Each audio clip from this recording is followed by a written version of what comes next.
ya. Astagfirullahaladzim.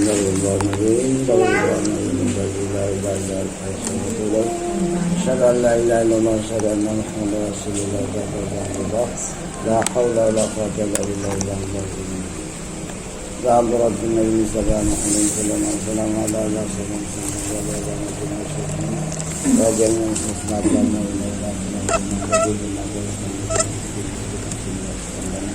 Al-Fatihah. A'udzu billahi minasyaitonir rajim. Bismillahirrahmanirrahim. Alhamdulillahirabbil alamin maliki yaumiddin. Iyyaka na'budu wa iyyaka nasta'in. Ihdinas siratal mustaqim. Siratal ladzina an'amta 'alaihim ghairil maghdubi 'alaihim waladdallin.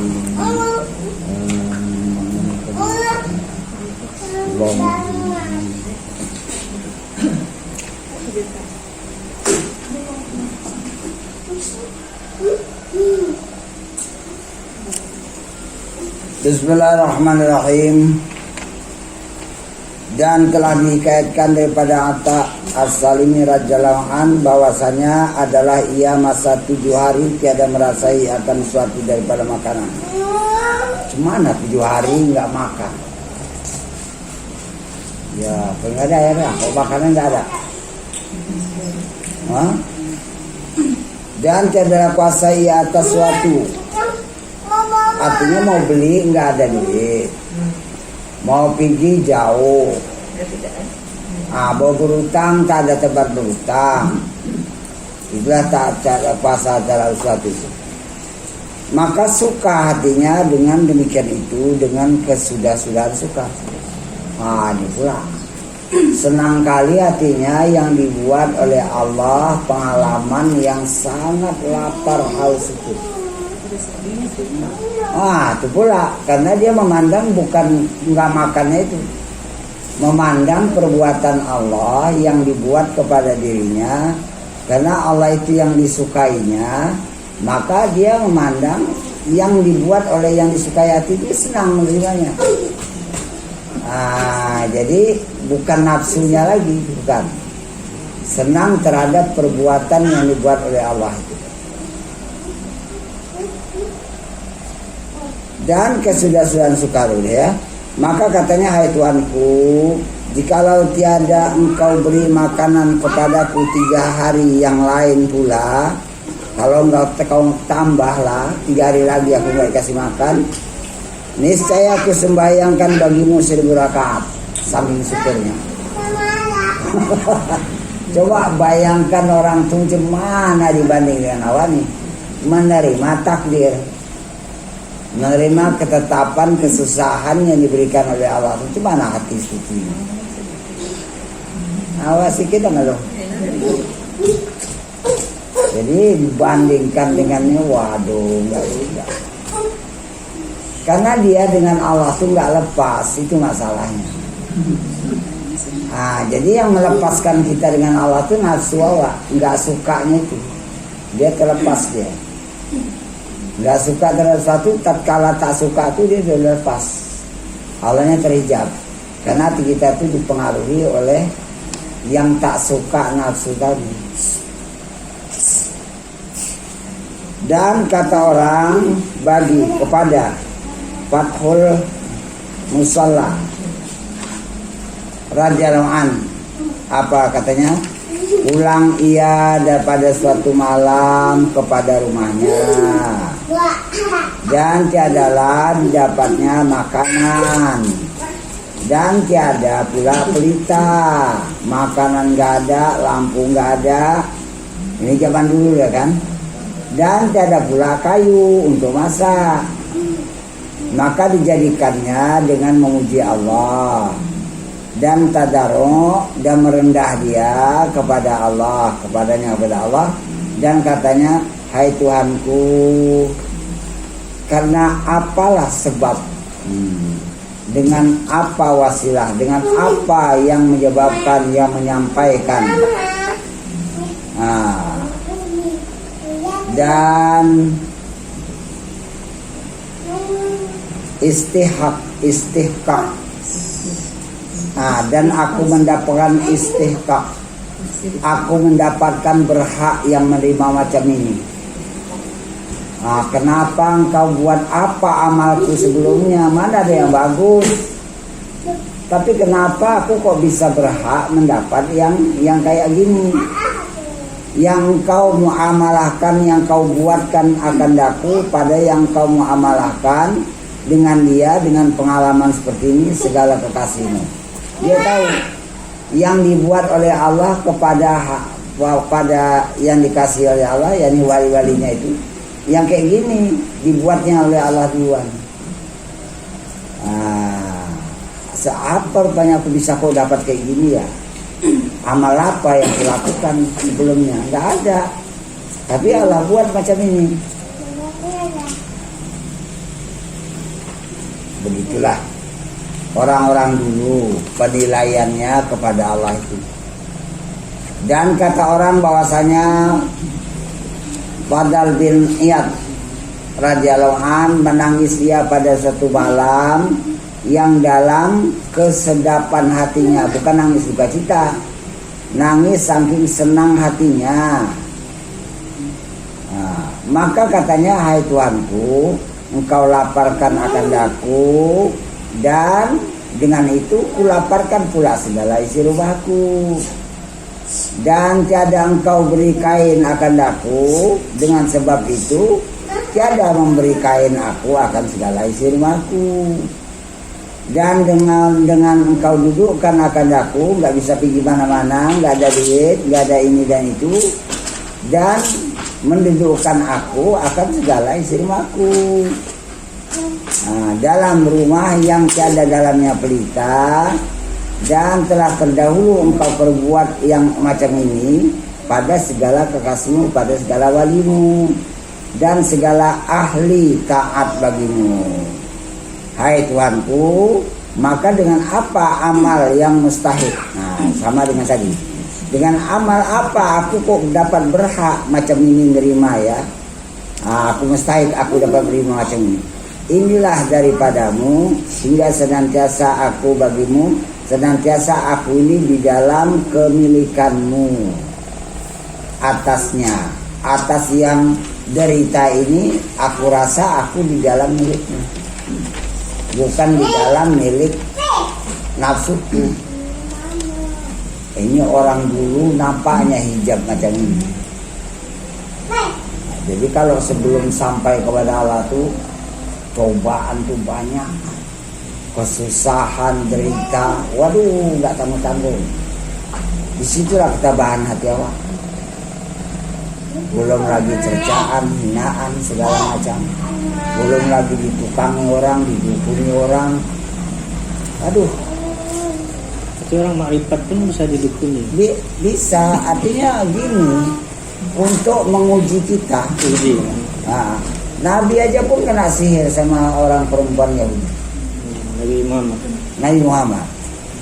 Disuruhlah Sayyidina Ali mencari barang itu di dasar sumur. Betul.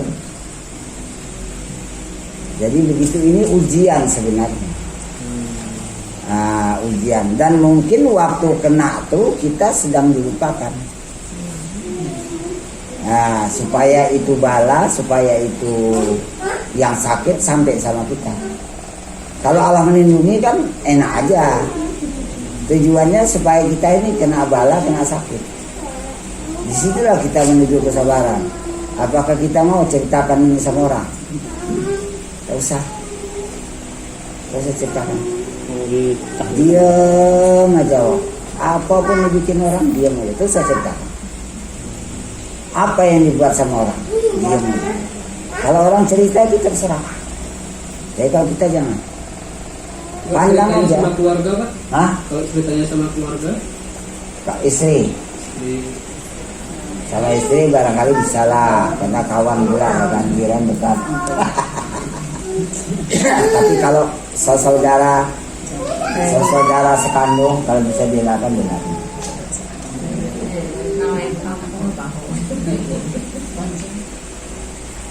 Saya ada teringat satu hadis, itulah yang membuat saya nggak mau bercakap.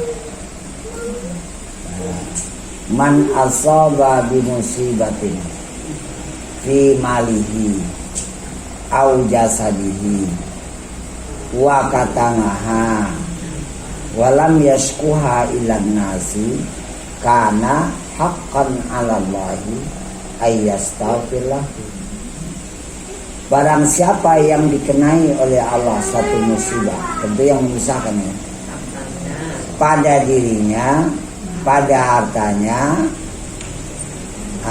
kemudian walam yashkuha ilan nas, dia nggak mengadukan ini kepada manusia, nggak mau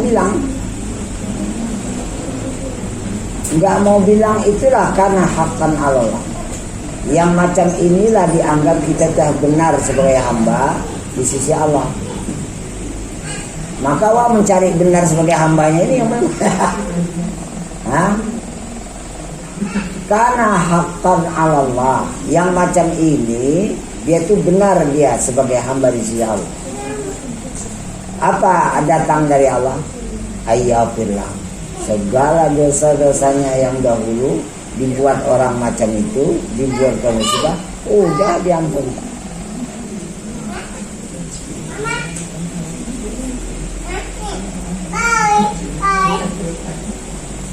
Itu mencari kepada Tuhan yang paling payah.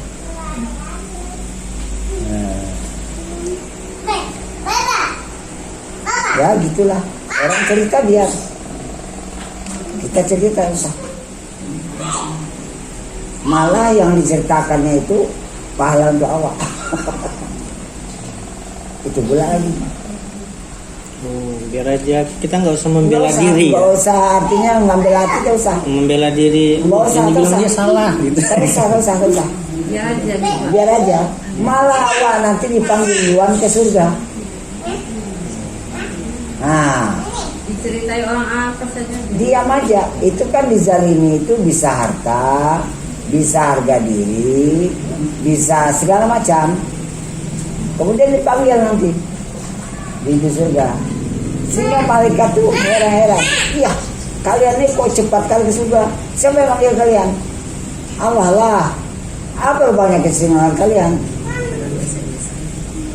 Dia bilangnya, kami dizalimi orang tapi kami nggak mau bilang, kami nggak mau balas, kami diam aja.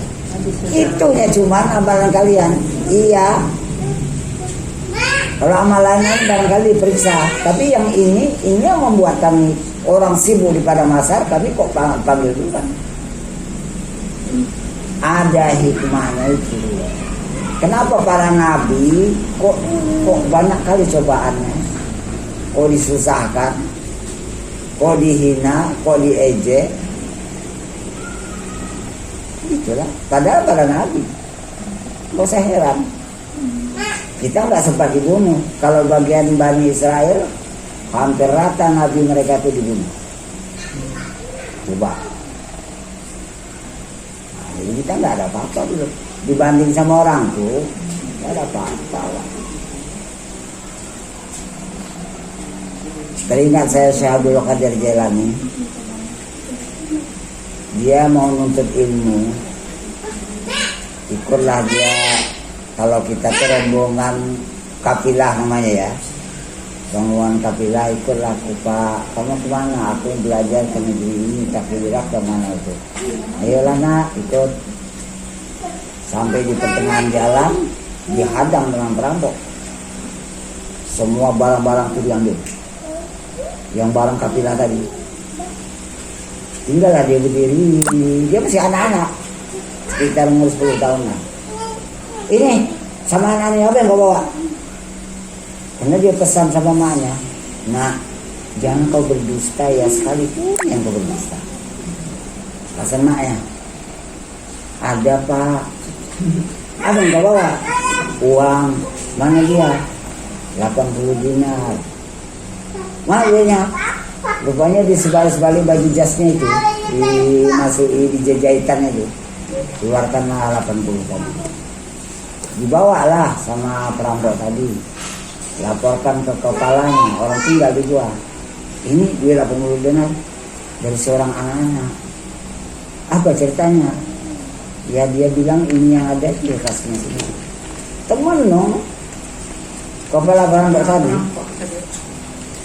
Wah, Itu anak-anak, coba panggil dulu Bari. Panggil. Kenapa kau buat begini? Saya ikut pesan mak saya. Saya nggak boleh berdusta, sekalipun saya nggak boleh berdusta. Ini yang saya bawa, itu yang saya kasih. Tobat terus. Kepala berabok tuh. Kau mau kemana? Aku mau belajar. Ya ikutlah. Kata kepala perampok. Balikkan ini barang sama itu yang sedang rampok di sini. Baiklah, aku nggak mau ikut kerjaan kayak gini. Nah, coba. Rupanya mengandung berkat ya. Kita mau kuhal kan ya? Nggak ada. Cobalah macam itu. Dalam keadaan semestinya barangkali harus berdusta. Tapi karena ada pesan maknya lebih kuat daripada keadaan yang mendesak, maka diikutkanlah pesan maknya. Belum mengandung hikmah. Dengarkan ya. Mana ini? Baru keberapa? Dan kata. Oh bukan. Dan kata orang bagi Rabi bin Hasim ya, Husain radhiyallahu anhu. Rabi bin Husain radhiyallahu anhu, bahwasanya telah mahal harga gandum. Maka katanya, kami terlebih mudah atas Allah Azza wa Jalla daripada melaparkan kami. Allah tuh udah biasa melaparkan kami. Mahal gandum ya nggak masalah sama kami, dari biasa lapar. Hanya saja melaparkan ia akan segala kasih. Nah, ini perjalanan orang yang masih belum sampai tapi diuji berat dulu. Memang orang belum sampai ini diuji berat. Nah, itulah dia. Ujiannya sangat berat. Mata ya, mata au hasyata min khalqihi fa'lam annahu yuridu an yaftahalaka babal unsi bihi. Manakala diliarkan oleh Allah engkau daripada makhluk, kenapa hatiku nggak berapa suka? Nah, makhluk itu sebagai teman, sebagai jiran, tapi aku berlama-lama dengan makhluk itu gak berapa suka aku. Ngobrol-ngobrol, bual-bual, pergi-pergi, aku gak berapa suka sama makhluk. Nah, itu diliarkan hati kita. Manakala engkau diliarkan oleh Allah daripada makhluk, maka ketahui olehmu bahwasanya ia, yakni Allah, menghendaki untuk membukakan bagimu pintu berjinak-jinakan hati dengan dia. Jadi tutupnya kita jinak sama makhluk supaya hati kita tuh jinaknya kepada Allah. Maka orang dulu banyak ini menyepi diri. Maka orang dulu ya memang itulah, apalagi menghafal, mempelajari ilmu, dia spesial tempatnya itu, terkurung. Inilah Allah nanti kasih ilham, kasih diajari. Jadi nggak sibuk dengan dunia aja. Jadi kalau misalnya kita makhluk tuh liar sama Allah, itu nggak heran, tak usah sedih. Itu tanda Allah tuh menjinakkan hati kita kepadanya. Begitu juga kalau kita tuh liar, tak berapa suka dengan makhluk, berarti hati kita dijinakkan Allah untuk berjinah-jinahkan hati dengan Allah. Nah, begitu cara Allah tadi. Karena bahwasanya hati itu tiada sunyi, tidak kosong. Ia daripada suatu dan lawanannya lawan suatu. Itu hati. Kalau enggak yang ini lawanannya, kalau enggak ini. Nah, itulah hati. Maka apabila lari, maka apabila menjauh ia daripada makhluk, maka ta'aluk, maka bertaut ia pada hak Allah Ta'ala. Dan apabila memandang ia kepada fakir mereka itu, kalau dia memandang hamba itu sangat bertaut hajat kepada Tuhannya, bertawakal kepada Tuhannya, ya Allah, aku gak bisa bergerak kalau enggak engkau gerakkan. Berarti fakir. Aku gak bisa melihat mataku kalau tidak engkau jadikan sifat dasarmu. Berarti fakir. Aku nggak bisa melaksanakan taat ini kalau nggak engkau ketolong. Berarti fakir. Aku nggak bisa makan kalau nggak engkau datangkan tepi. Berarti fakir. Aku nggak bisa tahu jalan yang benar kalau tidak engkau beri hidayah. Berarti fakir. Ini dikatakan fakir, bukan fakir tak punya harta, bukan. Artinya fakirnya di sini dia bertawar hajat kepada Allah itu. Ini istilah fakir di sini, bukan fakir harta. Maka didapatnya jinak pada kaya tuh dengan Tuhannya. Oh, yang kucukupkan di hatiku Allah saja. Karena aku dah fakir kepada Allah. Berarti kalau dah aku fakir kepada Allah, Allah tuh mengkayakan hatiku dengan Dia.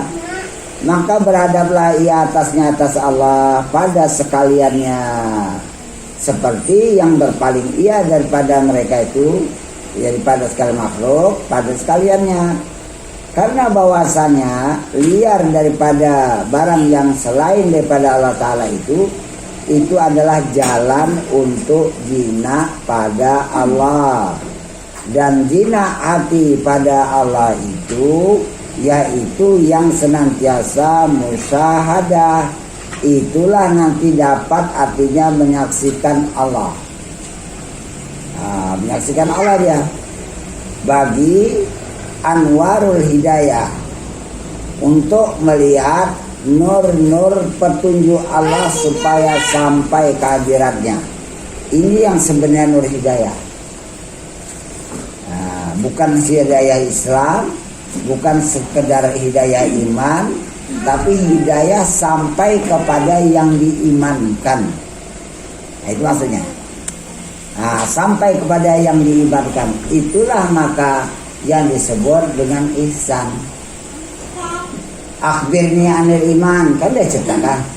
Kabarkan kepada aku tentang iman, ceritakan Nabi kepada Jibril. Sadaqta, benar kau Muhammad. Sudah gitu Jibril mengatakan, akhbirni anil Islam, kabarkan kepada aku tentang Islam. Disebut oleh Nabi Muhammad.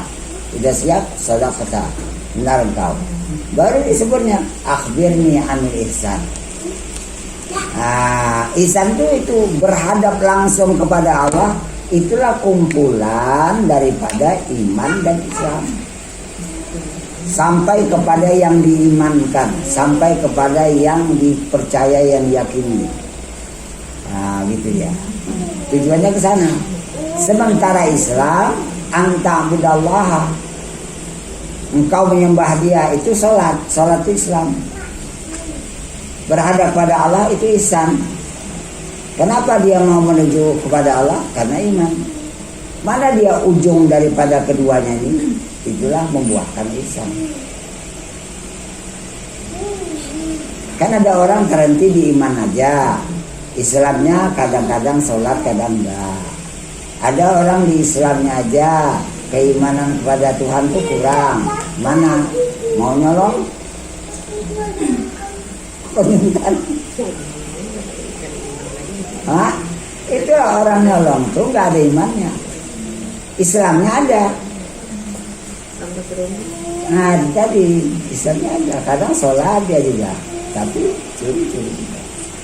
Kalau rangkuman kepada ihsan, wah takut dia, takut. Nanti ihsan ini bisa hilang. Kita lihat ya.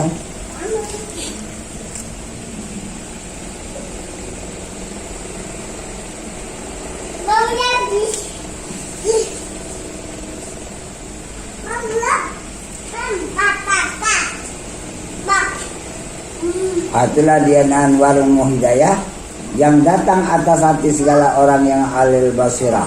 Ini kurang tulisannya. Alil basirah itu kan ada, itu maksudnya ada ianya tadi, ada tamar buta.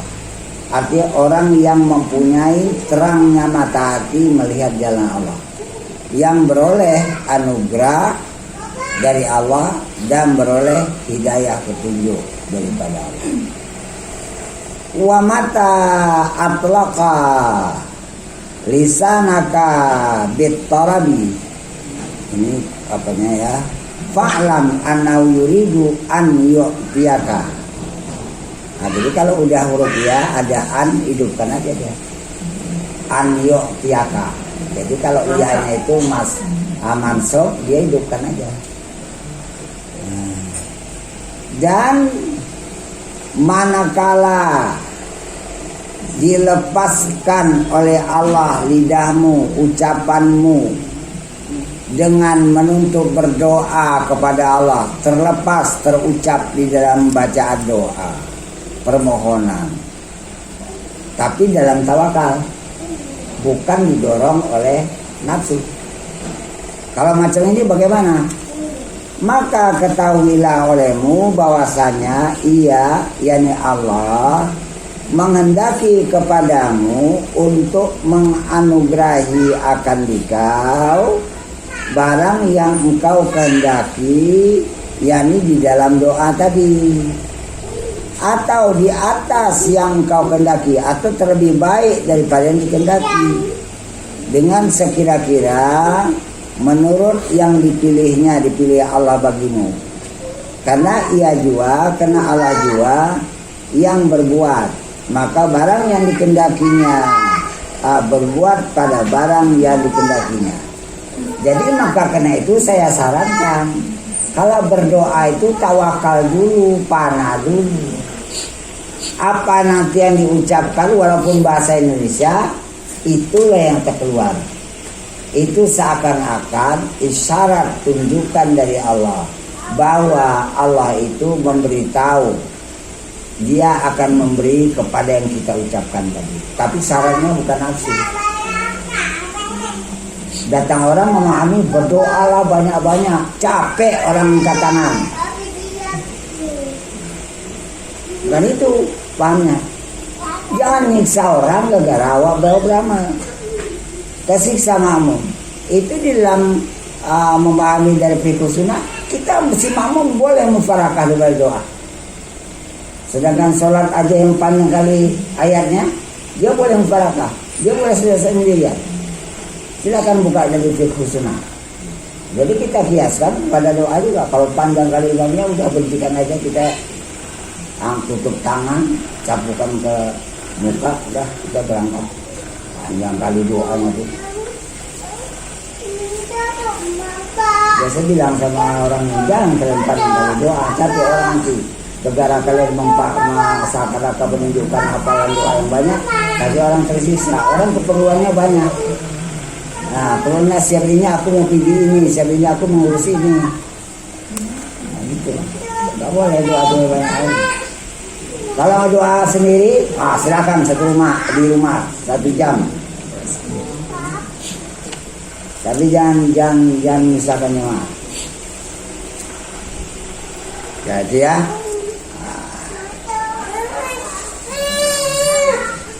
Bermula itu kan, melepaskan lisan bermula mengucapkan ucapan dengan menuntut, yakni dengan berdoa, dengan meminta, itu berarti menguraikan, membuka simpulan diam.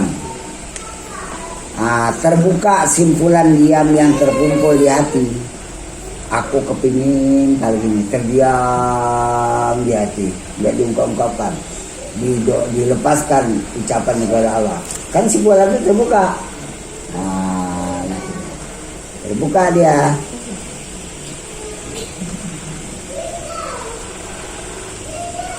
Yang mewajibkan, yang membawa secara pasti akan dia cukup, kayak ini cukup dengan aghyar. Berarti dia mencukupi hatinya itu dengan sesuatu yang bukan Allah. Kenapa begitu? Karena ketiadaan melihat iftikar. Maka terurai, maka terbukalah daripadanya simpulan dia bagi memandang fakirnya. Oh, aku ini berdoa karena aku berhajat kepada Tuhanku. Dan dilepaskannya lah, diucapkannya lah lidahnya itu dengan menuntut berdoa. Maka adalah demikian itu mendoa ia dengan lisan itirar, dengan lisan, dengan lidah yang bukan dia mengucapkan, tapi lidahnya itu Allah yang menggerakkan lidahnya di dalam berdoa, karena dia sudah keluar daripada dirinya dengan pemahaman, dia keluar dari dipengaruhi dalam nafsunya pada waktu berdoa itu. Itu namanya doa ittirar. Siapa yang berdoa dia udah keluar dari dirinya, tidak lagi dipengaruhi oleh nafsu, maka doanya itu datang dari Allah, namanya doa ittirar. Doa ittirar ini yang kabul. Cuman orang makainya kalau nggak tahu jalannya, tawakal pun nggak pandai dia. Harus berlepas daripada rasa kuasa kita waktu berdoa itu. Itu maka sikitnya cuman apa yang diajari oleh Allah diucapkan itu aja cuman. Nanti dia terkunci, terdiam, ya udah cukup. Lebih banyak. Itu namanya doa ittirar, ya. Dan Allah Ta'ala tiada menyalahi akan janjinya, yakni akan memberi kepada orang yang betul-betul berdoa tapi dalam keadaan ittirar. Dan tersebut di dalam kabar hadis daripada Abdullah bin Umar radhiyallahu anhu, katanya, sabda Nabi sallallahu alaihi wasallam, barang siapa diberi izin baginya. Nah, memahami diberi izin apa ini? Berarti dia berdoa itu yang dikehendaki oleh Allah dengan kudrat iradatnya, bukan didorong oleh nafsu diri. Nah, itu bedanya itu. Berarti ini doa yang diizinkan oleh Allah. Itu istilah. Nah, dan barang siapa diberi izin baginya di dalam doa daripada kami, kata Allah, maka dibukakan bagimu segala pintu rahmat. Dan tiada yang dipinta kepada Allah suatu yang digemari, yang disukai oleh Allah kepadanya, kepada hamba, yaitu daripada minta ampun, meminta afiat di dalam dunia dan di dalam akhirat. Minta ampun segala dosa ini paling suka Allah. Nah, afiat, biasa katakan afiat itu apa? Ingat, kalau sehat badan jasmani yang nampak. Afiat kesudahan yang baik pada badan, pada akhir kesudahan hidup. Nah, cara Allah yang membuatnya gimana? Tapi untuk afiatnya kayak gitu. Itulah cara yang terbaik Allah buat di dalam kehidupan. Walaupun pada zahir mata badan ini menderita. Nah, kalau pandangan mata, wah, yang kayak gini mana ini? Kan itu. Nah, pikirnya asal sehat itu udah bagus, belum pasti. Makin banyak gemuk, makin banyak penyakit lagi.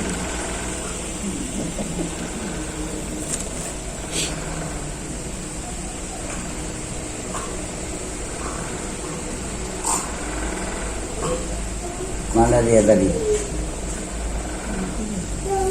Afiat.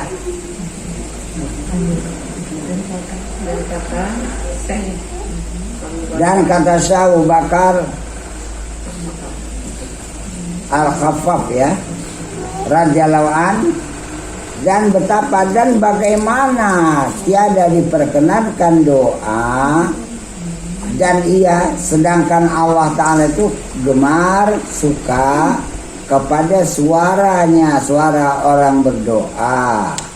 Dan jikalau tiada demikian itu, niscaya jadi bukakan baginya doa. Tapi ingat, doa itu ada beberapa hal. Di sebalik doa itu ada ilat, ada penyebab membuat cacat. Nah, udah lupa, coba kita kaji.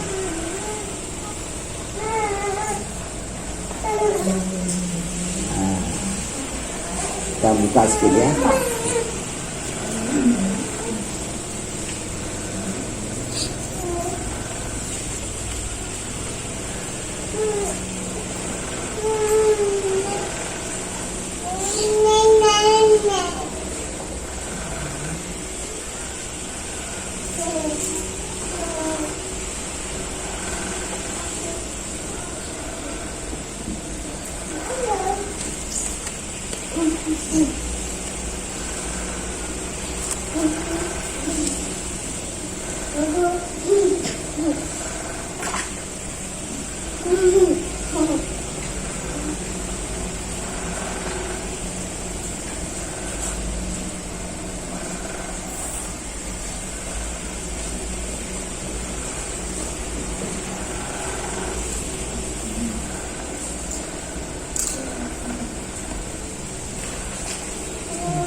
Saja di awal-awal kalau dapat kita baca, kalau enggak tidak.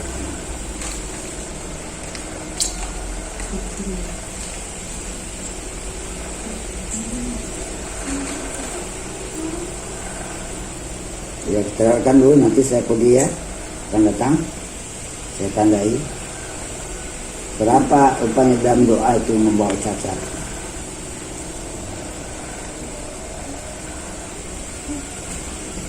Kita teruskan halaman tadi. Nah tadi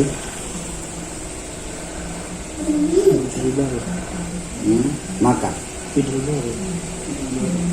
baris 66 ya.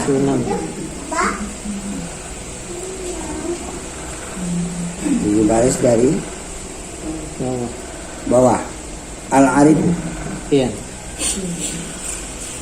Al-Arifu la yazulu ittiraruhu. Nah, tengok kan? Wala yakunu ma'a ghairillahi. Ini qab tunggu ya. Qararuhu, qab itu ya. Artinya tetapnya.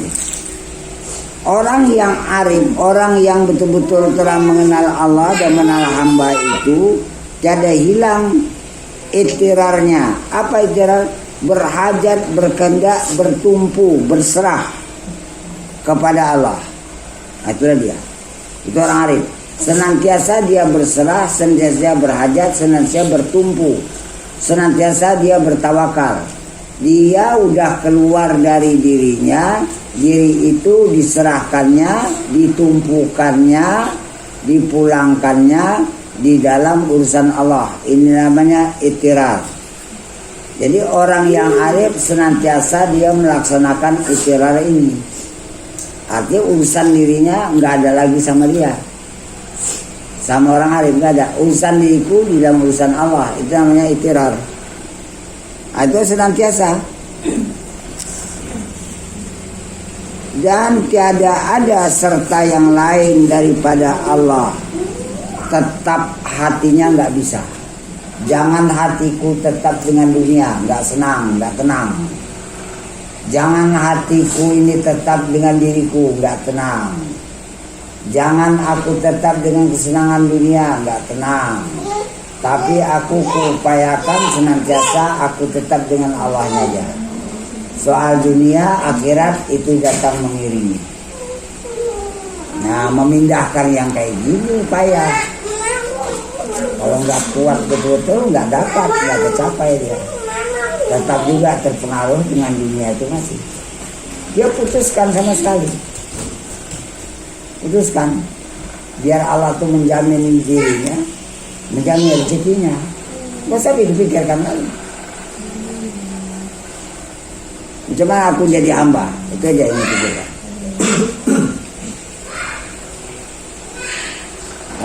Kalau orang awam nggak bisa pakai ini. Yes, ya. Dan segala orang yang awam itu atas hatinya masih terhijab, tiada memandang ia kepada itirarnya. Dia nggak terpandang dirinya itu di dalam urusan Allah. Dia nggak terpandang dirinya sudah tawakal, nggak ada, belum bertumpu kepada Allah, belum, masih aku juga ngatur diriku. Nah itu maka dia nggak terpandang itirar. Melainkan tatkala datang segala asbab, melainkan dia bisa itirar datang kepada sebab yang membuat dia itirar. Mana? Didatangkan bala yang begitu berat, maka dia pun menyerah. Ya Allah, aku nggak ada yang menolong aku, melainkan hanya Engkau. Nah kata Tuhan, kalau nggak aku bikin gini, kau nggak mau itirar sama aku. Dibikinnya lumpuh, dibikinnya tak berdaya, dibikinnya nggak bisa bilang apa-apa. Baru dia berdoa kepada Allah panjang. Nah kata Tuhan, kalau nggak aku bikin gini, kau nggak mau itirar sama aku. Itulah contoh-contoh itirar. Tatkala di dalam keadaan kepepet, terdesak, nggak ada jalan lari, baru itirar. Itirar. Dan segala orang yang arif itu itirarnya itu senantiasa. Udah paham arti itirar ya? Tawakalnya senantiasa, bertumpu dalam urusan Allah senantiasa. Dia nggak nengok dirinya di dalam urusannya senantiasa. Dirinya itu sudah berada dalam urusan Allah senantiasa. Itu orang arif. Kenapa? Karena syuhud. Karena dia telah menyaksikan.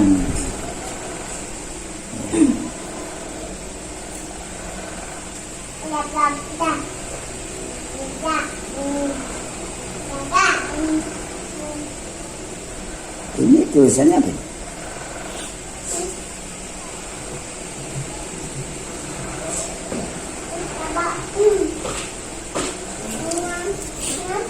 Syuhud imkannya ya. Oh imkan itu dia telah menetapkan dirinya itu bersama dengan Allah. Itu bahasa Arab imkan. Amkana yumkinu imkan. Dia menetapkan dirinya itu di dalam urusan Allah aja. Karena kita menyaksikan bahwasanya dirinya itu telah ditetapkannya di dalam urusan Allah. Aku nengok Allah tuh ngurus diriku.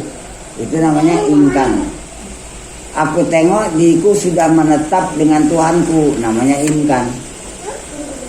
Nah, dia tempatkan dirinya itu di dalam urusan Allah. Amkana, dia menempatkan dirinya di dalam urusan Allah, enggak urusanku lagi. Itu namanya imkan. Karena dia telah menyaksikan kepada imkannya. Karena dia telah menyaksikan dirinya itu telah ditetapkannya, dibuat dirinya itu di dalam urusan Allah. Yang lazim, yang tak dielakkan lagi, yang mesti, yang wajib. Maka itulah dia yang dikatakan mutarrun kepada Tuhan, yang mengurniai baginya atas selalu segala nafsunya. Ya, segala pada nafsunya. Kalau nafsu ini nafsu Indonesia itu apa siapa?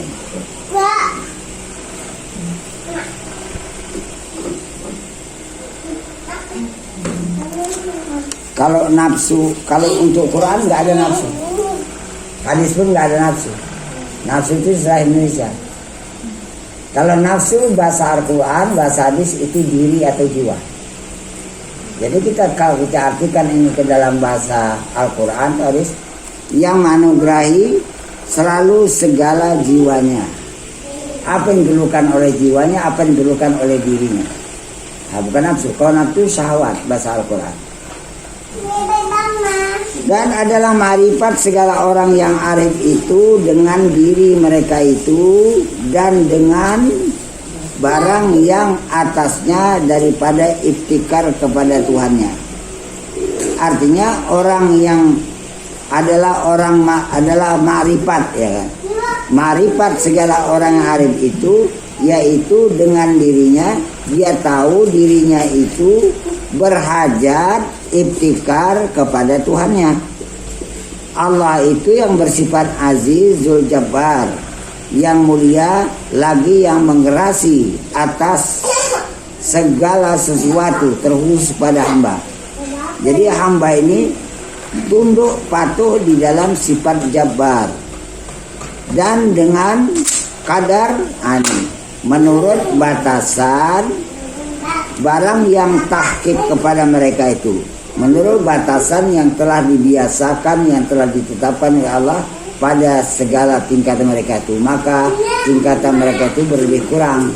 Ada yang sampai di af'al saja, ada yang sampai di asma, af'al dan asma, ada yang sampai di af'al, asma dan sifat, ada yang sampai kepada tadul af'al, tadul asma, tadul sifat sampai tadul zat. Ada orang yang fana di dalam wujud, ada orang yang fana dalam fanaul fana dalam wujud, ada orang yang sampai kepada maqam baqa, yakni beserta Allah senantiasa. Itu menurut kadar tingkatan yang dianugerahkan oleh Allah pada setiap orang arif yang dia tidak sama karunia-Nya dari Tuhan. Maka yang demikian itu mengerjakan 67 ya. 64 kisahnya. Saya aneh. Maka yang demikian itu dalam diri mereka itu adalah ma'rifat mereka itu pada Allah Azza wa Jalla, seperti yang datang dalam kabar hadis bahwasanya mengenal akan dirinya maka mengenal dia akan Tuhannya. Nah ini badanku ini bergerak, oh ini kudrat, nah langsung terbuka. Ini mata kepalaku melihat, ini sifat basar, langsung terbuka. Maka karena itu dia nggak ikut melihat lagi, karena Allah itu menjahirkan sifat basarnya pada mata badannya. Itu aja dicukupkan. Aku nggak perlu melihat lagi. Ini melihat, ini sifat basar Allah jahir pada mata diriku. Aku nggak boleh ikut lagi melihat. Aku cukupkan Allah menjahirkan sifat basarnya pada diriku. Udah aku cukupkan itu aja. Nah, jadi berarti itu fakir. Ya Allah, ini penglihatmu yang jahir pada mataku ini diperlukan setiap saat. Jangan kau kabulkan, jangan engkau cabut. Begitulah sampai kepada hatinya, bergeraknya, mendengarnya, sampai kepada marifatnya. Maka karena demikian itu adalah orang yang arif itu tidak bercerai, tidak berpisah dengan dia akan iftirar. Orang yang arif itu tidak pernah terlepas, tak pernah terpisah daripada iftirar. Apa iftirar? Rasa bertumpu kepada Allah, rasa tawakal, rasa menyerahkan diri, dipulangkan urusan badan dirinya dalam urusan Allah, dia udah keluar dari dirinya. Biar diriku itu dalam urusan Allah semata-mata. Ini yang dikatakan tidak terpisah dengan iftirar ini. Ini kalau orang awam, kalau nggak dilatih untuk menuju jalannya, nggak bisa. Itu maka kalau diniat sampai kiamat awam nggak jumpa Tuhan. Kalau belajar niat aja. Terus kalau mau dipisahkan, Yang ini niat saya ajari. Tuhannya nanti kalau Tuhan dia tawakal ke atas. Nah gitu dia. Oh niat itu bisa apa? Bisa bisa menyatukan pandangan batin kita dengan orang. Ya nggak apa-apa kalau mau ikut. Di mana orang itu bisa tahu? Itu tadi dari niat. Tapi ingat itu belum sampai kepada Allah. Cuman hanya sekitar perjalanan batin untuk dihubungkan kepada batin orang, dia tahu batin ini di tingkat mana. Kalau misalnya orang itu di tingkat tawakal, dia harus mengikut tawakal. Maka karena itu perjalanannya harus dia lengkapi dari atas ke bawah. Nah, kalau dia dari bawah terus, dari bawah untuk ke atas, tatkala nanti orang punya marifat tinggi, dia nggak bisa ikut. Berarti kalau orang niat nih giliran mengikuti yang tawakal nggak terikut. Saya waktu itu mengikuti di Jaring Halus. Ini pengalaman langsung membaca. Saya ikutilah, kan setiap orang yang praktek itu saya ikuti batinnya. Mau tahu di mana tingkatannya. Tahu-tahu di hadapan saya berdiri orang dilatih sama panggilan. Sampai tingkat tinggi dia punya marifatnya. Memang betul panah lah. Saya satukanlah batin saya mengikuti batin orang ini. Nampak keluar dari diri kita itu mau mengikuti batin orang ini. Baru mendekati sampai sini, misalnya dari situ kan, baru saya kira nggak sampai lah semeter, baru gini, lumpuh layu ibarat plastik kena api. Situ saya nengok, oh mama, tak terikuti batin orang, karena orang itu tinggi. Itu kalau bahaya dari bawah. Tapi kalau udah di atas, kemanapun orang tingkatannya tinggi, kita bisa ikut. Nah, jadi yang ini terus belajar. Kalau mau kalau dia mau niat, silakan. Dia tidak akan terpengaruh. Ya kalau itu biasa diniat untuk tawakal, payah itu. Dan udah pengalaman kita berpuluh tahun mengikuti ini. Cuman kalau untuk niat itu kita bisa ikuti batin orang di mana tingkatannya. Kalau nggak bisa menghukumkan sampai di mana dia.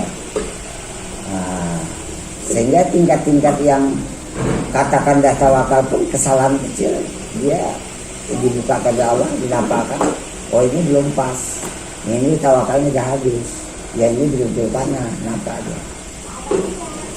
Itu kasab lah, itu anugerah Tuhan juga. Nggak bisa pula dipaksa-paksa kita harus sampai ke sana, nggak bisa. Cuman ini sekedar informasi supaya tahu aja ya. Itulah caranya. Diteruskan. Mau praktek langsung? Jadi asar selesai ya. Ya. Bismillahirrahmanirrahim. Kita praktek langsung. Saya nggak mau lama-lama.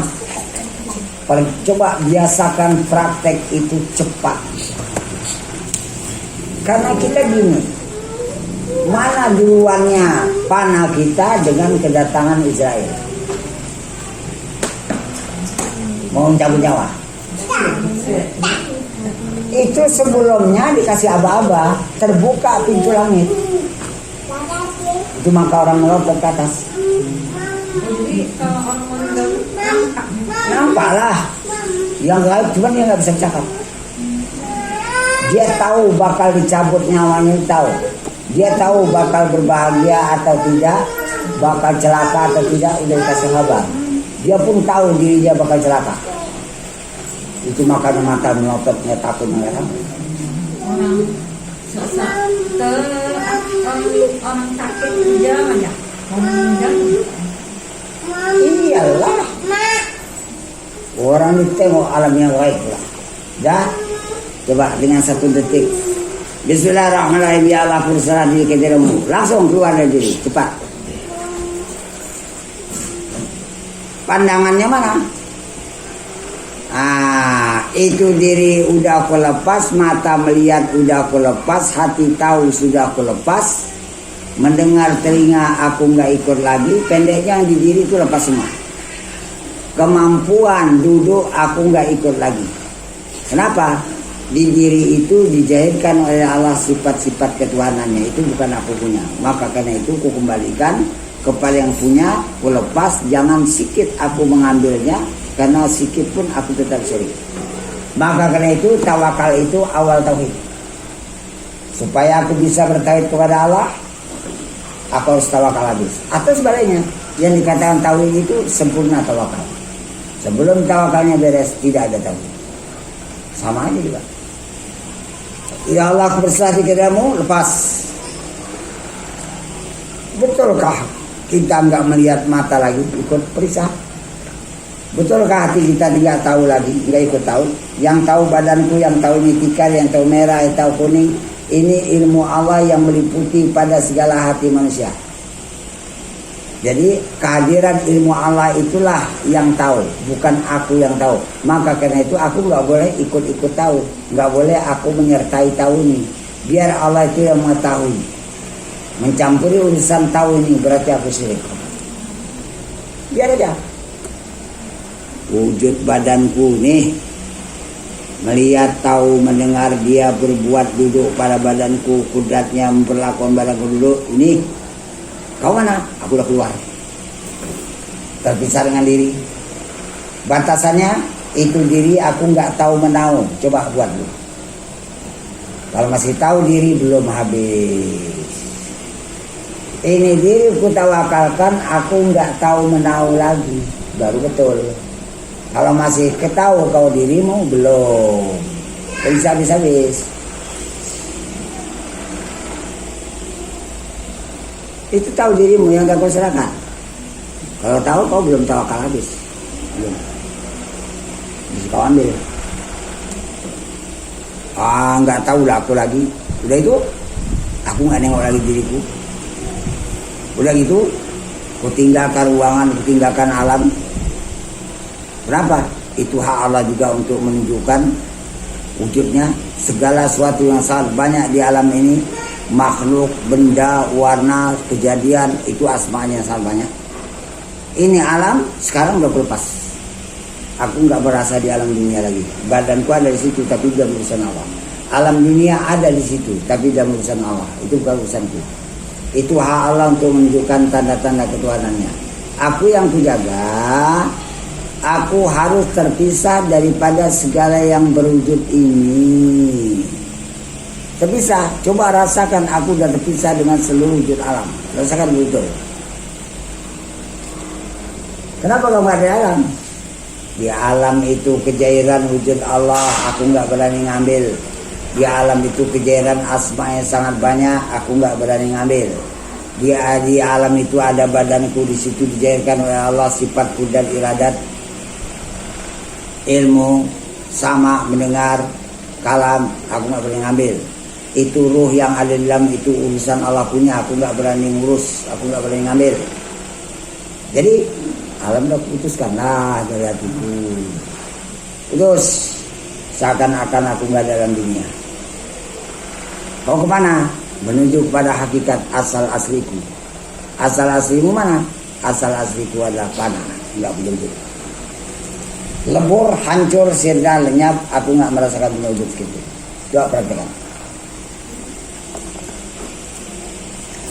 Terasa aku nggak ada hubungan dengan alam, wajib.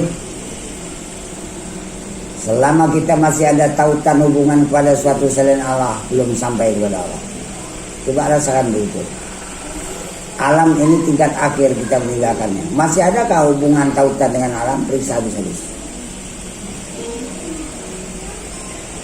Kita bersendiri. Aku bersendiri dengan tidak ada wujud. Allah bersendiri dengan punya wujud. Kejairan wujudnya pada alam yang sudah kupisahkan. Enggak boleh menyatu? Enggak. Syirik aku nyatu.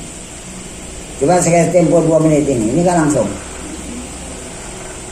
Aku bersendiri di dalam semata-mata enggak ada.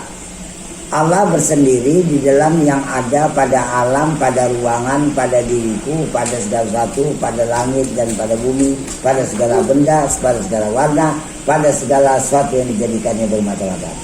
Dua perhatikan. Maka dari itu aku tetap terpisah. Setelah terpisah, aku panah di dalam panahku, aku lebur di dalam keleburanku. Sesudah aku lebur dalam keleburanku, baru aku semata-mata nggak ada wujudku. Habis. Tinggal wujud Allah sendirian yang ada sekarang ini. Dia berwujud, jahirnya pada segala wujud alam. Dia punya asma yang sangat banyak. Ini benda, ini makhluk, ini warna-warni, ini kejadian, ini segala peristiwa. Itu asmanya. Dia melihat, dia tahu, dia mendengar, ada jahir pada badan yang sudah digunakan.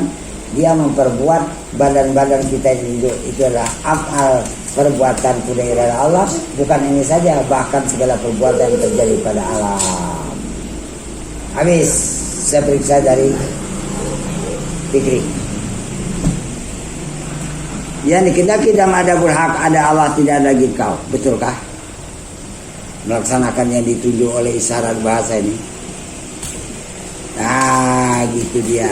Dia nggak ada tautan dengan wujud lagi. Pegang ya. Coba yang seberang, Ibu. Masih aku tahu ruangan. Menggunakan lu ya. Sebelahnya masih tahu aku ruangan, masih tahu aku tikar. Berarti wujudku belum lebur habis. Bisa. Masih dalam panah, tapi panahnya belum habis. Panah udah bagus, tapi panah belum habis. Elda, belum juga. Masih aku tahu ruangan dan tikar. Sebelahnya masih juga aku tahu ruangan dan tikar. Iya, masih tahu aku ruangan dan tikar. Si Tony itu panah. Saya minta panahnya sempurnakan Tony supaya sepakat habis. Panah itu ada ini.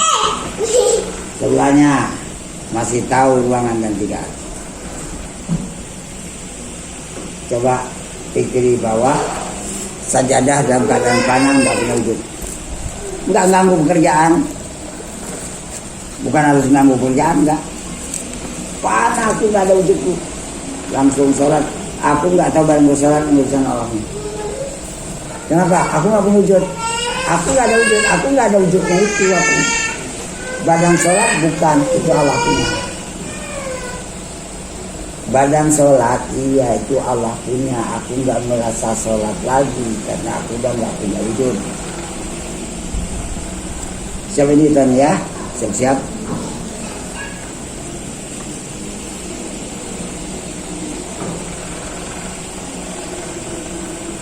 Nah, ini enak dia. Terus saja aku nggak adanya itu.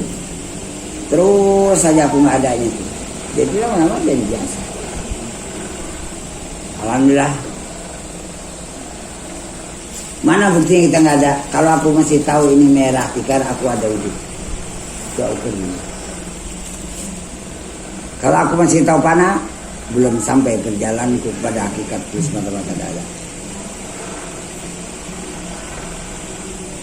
Aku nggak ada semata-mata, baru betul yang berwujud sekarang wujud Allah. Coba capek lagi. Aku nggak ada semata-mata, baru betul yang berwujud pada alam ini adalah wujud Allah. Cuma nggak sampai deh. Dan kita nggak ada makam farak. Nggak ada aku membedakan merah kuning lagi. Nggak ada. Berarti kalau aku masih ada tautan kepada merah kuning hijau, masih bertaut kepada benda, belum selesai. Nggak ada aku tautan kepada benda. Aku yang kujaga. Aku semata-mata nggak punya wujud lagi. Itu yang kujaga. Mana dia makamnya, kedudukannya? Nah itu bagus. Silakan. Semata-mata nggak ada yang dipakai. Oh ini berjalan, ini sholat. Bukan aku punya. Ini alam ngatur alam, Allah ngatur badanku. Dibuatnya sholat, aku nggak ada di sini. Aku nggak ikut-ikutan dalam sholat ini.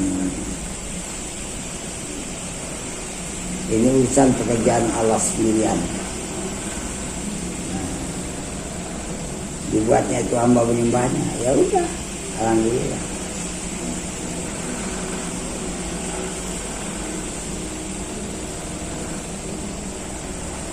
Alhamdulillah bagus. Yang berikut, masih tahu aku masih teteng aku ruangan, tinggalkan lagi. Masih teteng aku juga ruangan, tinggalkan lagi. Saya tuntun dari awal. Ya Allah, aku berserah di jalanmu, aku keluar dari diri, keluar langsung. Aku keluar dari melihat, tahu, mendengar, dan rasa berdiri. Lepas langsung. Nah, aku tinggalkan ruangan ini dan tikar yang berwarna-warni ini, tinggalkan langsung. Aku nggak nengok tikar, aku nggak nengok merah, aku nengok kuning. Aku nggak nengok ruangan. Dan sekarang aku tinggalkan alam, terputus, terpisah dengan wujud alam. Buat. Kemudian aku lebur, hancur, sirna, lenyap, panah. Buat.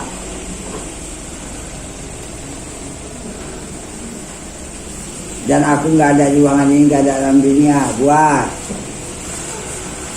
Ini hak Allah semua, aku nggak boleh mencampuri. Silakan ke jalan dan sholat, aku mau ikut.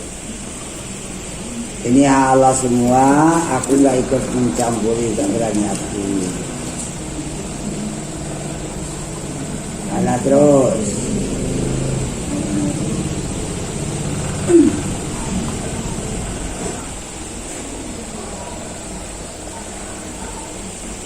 Coba ya. Panah terus yuk. Jangan tahu kita ruangan, jangan tahu diri kita, jangan tahu halaman. Ditunjukkan kita itu panah. Kalau masih tahu kita belum.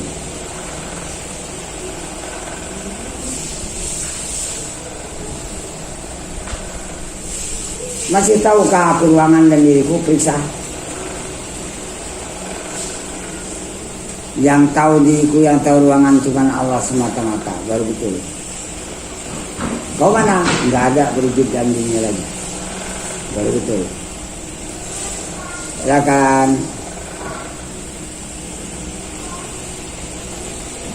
Aku nggak ada ikut berjalan, aku nggak ada ikut sholat. Aku yang kujaga, aku tuh nggak punya wujud. Itu aja yang kujaga. Oh, badanku sholat, itu bukan bagianku, itu bagian pekerjaan urusan Allah. Supaya apa? Supaya aku juga merasa beribadat. Jadi Allah itu menganugerahkan badanku ini di tempat kejahiran syariatnya. Yang menciptakan badanku miliknya, syariat itu miliknya, ditautkan syariat kepada badanku karena semata-mata anugerah.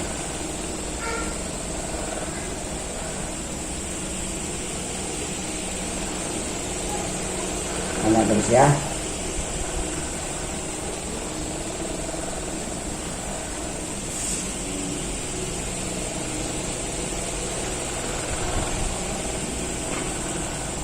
Jangan ada lagi kita punya wujud.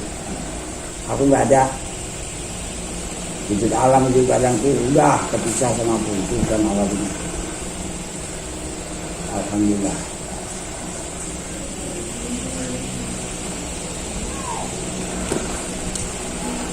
Tinggalkan diri, jangan lagi tahu diri kita. Tinggalkan ruangan, jangan tahu ini ruangan. Tinggalkan merah, tikar. Jangan tahu ini warna, jangan tahu ini tikar, jangan tahu ini ruangan. Tinggalkan lagi. Terus terpisah dengan seluruh wujud alam. Jangan tahu lagi ini alam. Ku lepas habis. Lagi. Terpisah dengan alam mana?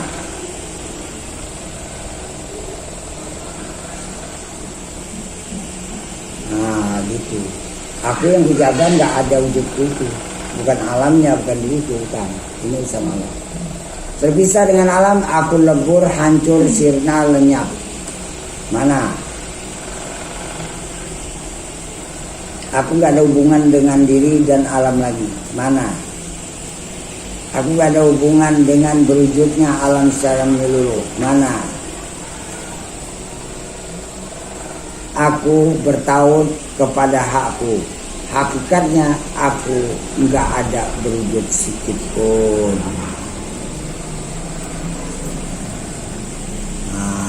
Aku di sana lah. Aku udah panah, gak ikut-ikutan. Ya Allah, engkau ngatur alam, ngatur badanku berjalan dan sholat. Aku jangan merasa aku berjalan, jangan aku merasa sholat. Kalau tidak aku tetap syirik. Silakan, aku nggak tahu hal ini. Aku nggak tahu badanku berjalan, aku nggak tahu badanku sholat. Itu urusan Allah. Yang kujaga, aku nggak punya wujud di alam dunia ini.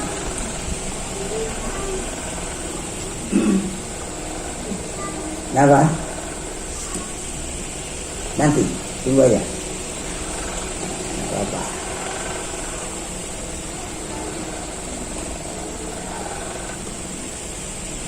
Allah terus. Jangan aku tahuin dia oleh mata saja dah. Kalau aku tahu berarti itu timbul. Yang tahu yang lihat oleh mata cuma Allah sendirian. Karena badan kini badan benda mati.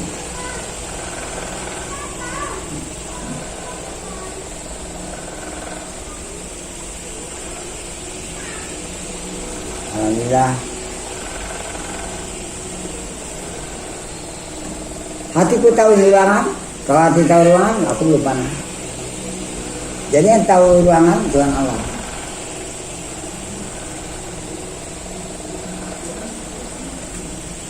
Makanya itu aku panah terus, lebur terus, nggak ada terus, semata-mata kita memang aku nggak ada.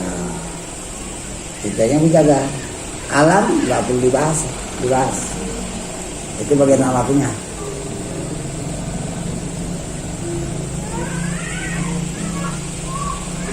Betulkah aku yang semata-mata nggak ada udah terpisah betul dengan berwujud alam yang ada? Periksa lagi.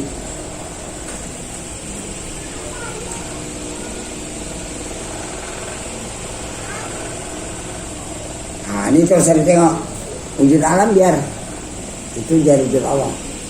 Akunya sekarang. Betulkah aku semata-mata aku nggak punya wujud lagi dalam dunia? Betul aku udah lebur, betul aku udah sirna, betul aku udah betul nggak ada. Bisa?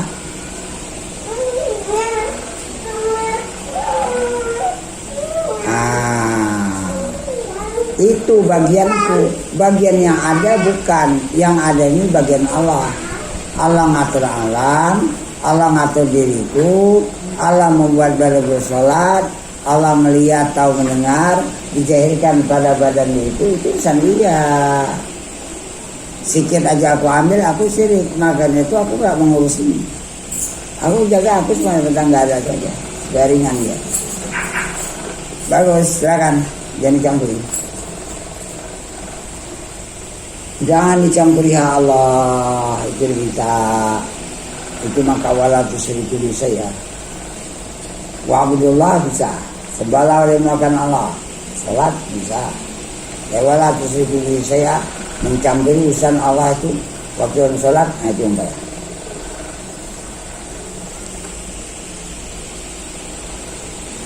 Aku gak tahu menau badanku sedang sujud, aku gak tahu menau badanku sedang duduk atau sujud.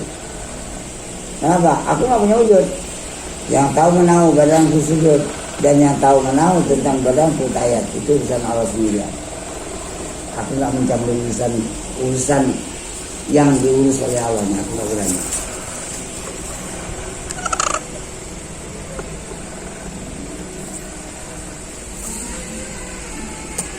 Alhamdulillah. Ini upaya untuk terus panah, tidak lagi melihat alam, tidak lagi melihat ruangan, tidak lagi melihat diri. Upaya terus sampaikan terpisah dengan alam. Aku lebur, aku hancur, aku sirna, aku lenyap, aku sepatah-patah gak punya wujud. Dapatkan itu. Aku gak ada wujud lagi. Wujud badan ada, aku itu. Sudah betul, silakan. Terus saya sekarang aja, aku gak ada.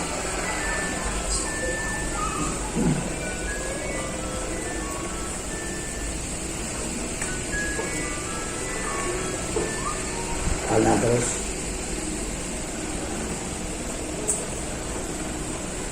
terus aku nggak ada balik ke sholat, nggak ada urusan, itu urusanku, urusan Allah punya.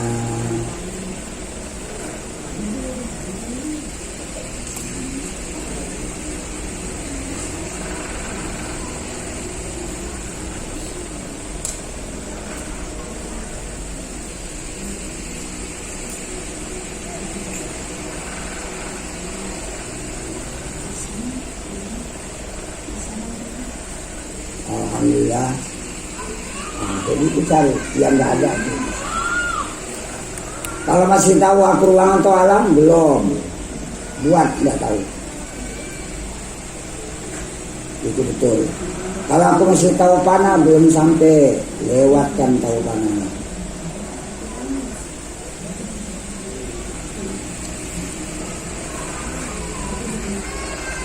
Ini udah semata-mata nggak ada, alhamdulillah, silakan. Pakai yang kayak gini yang nggak ada tuh lagi.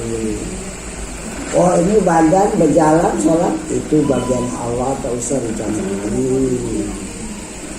Itu maka ada kata-kata wala yusyrik bi ibadati rabbih ahada, dan dia tidak syirik dengan ibadat seorang itu.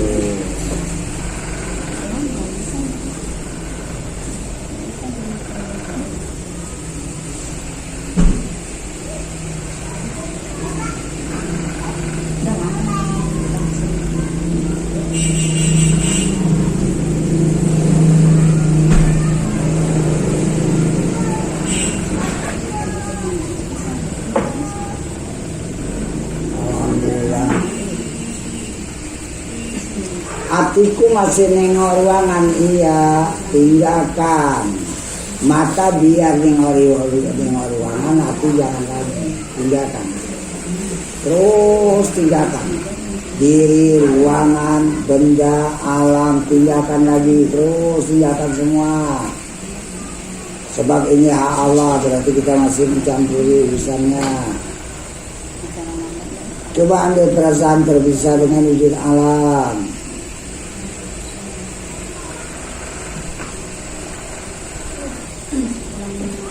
Itu betul, itu panah. Lewatkan panah itu lagi supaya kita semata-mata nggak ada wujud. Supaya semata-mata nggak ada wujud. Mana dia?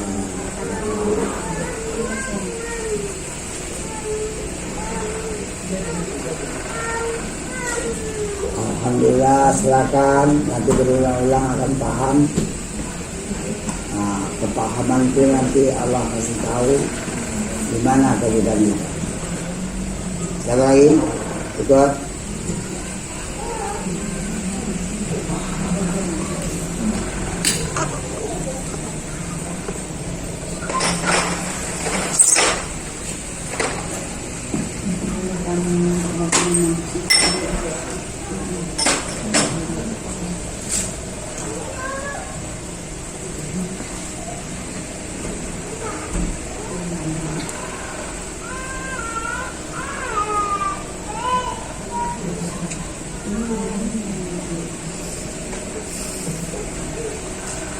Pernah kemari belum?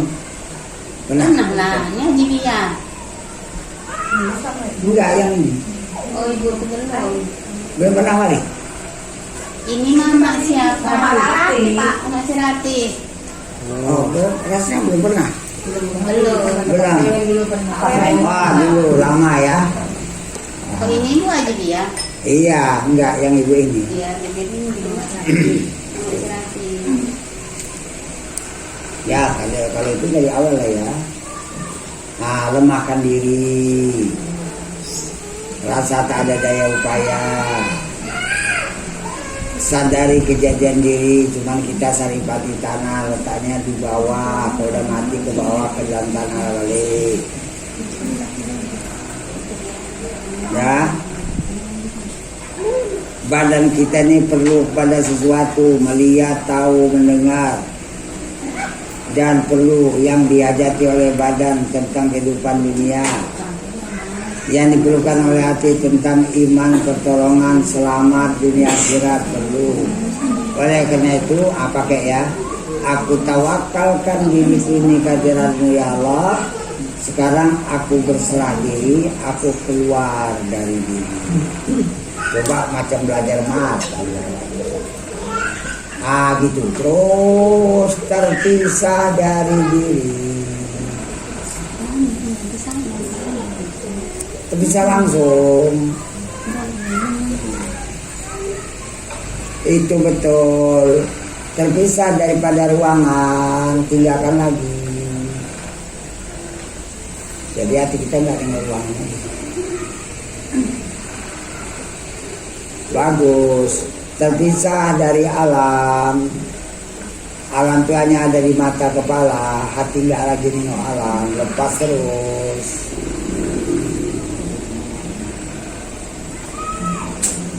Terpisah dari alam secara pasti, secara jelas.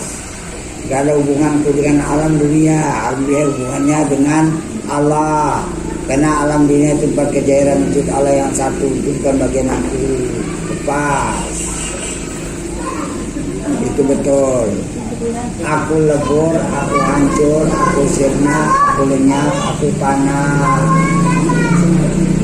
Kurasakan aku gak ada wujud lagi dalam dunia ini. Nah, ini kejadian Allah semata-mata. Allah ngatur alam, Allah ngatur badan, aku berjalan dan sholat. Silakan, berjalan sendiri dia.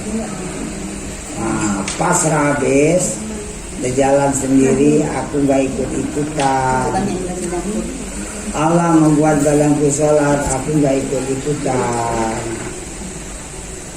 Kau usah ini nengok saja dah, tak usah. Sebab yang melihat itu sifat besar Allah bukan aku. Aku jaga enggak punya wujud itu ya aku jaga.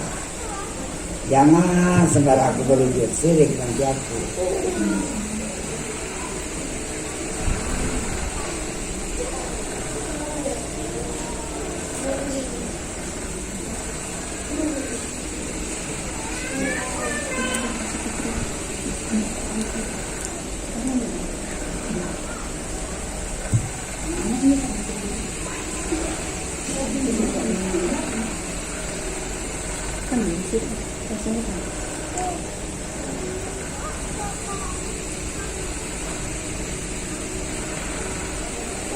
Ya, betul.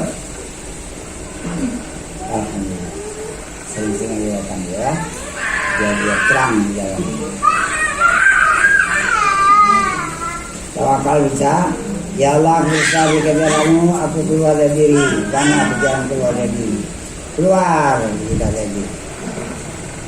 Nah gitu terus sampai terpisah dari diri. Terpisahnya mana? Harus jelas, harus nyata. Itu betul. Jangan nampak lagi diri, jangan tahu menahu tentang diri lagi. Tinggalkan habis sejauh mungkin.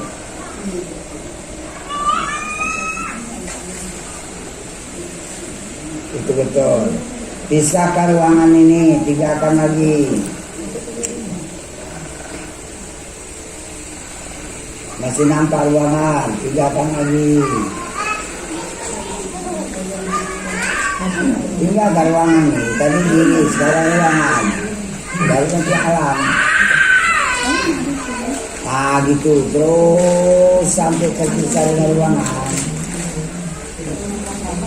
Gak ada hubungan dengan ruangan lagi. Itu betul. Terpisah dengan alam. Gak ada hubungan dengan alam lagi.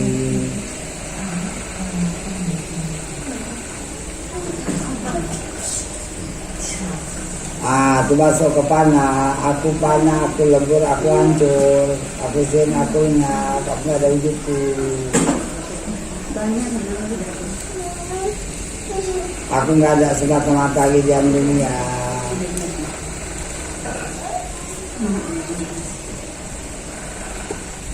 Habis, bagus. Ya Allah pengatur alam, atur badanku berjalan dan sholat. Silakan. Tapi gak usah ikut-ikutan lagi kita.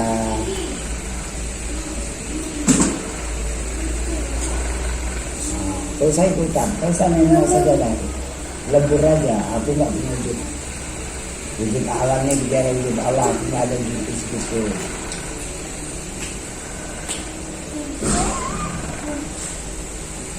Jangan dijadikan orang saja lagi. Aku udah keluar dari diri, aku keluar dari alam. Aku lembur, aku panah. Itu kan aku bisa nengok, jangan lagi panah.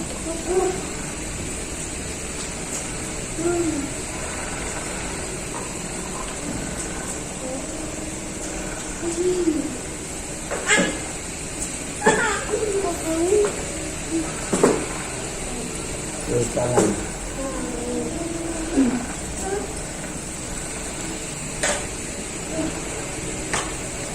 Alhamdulillah.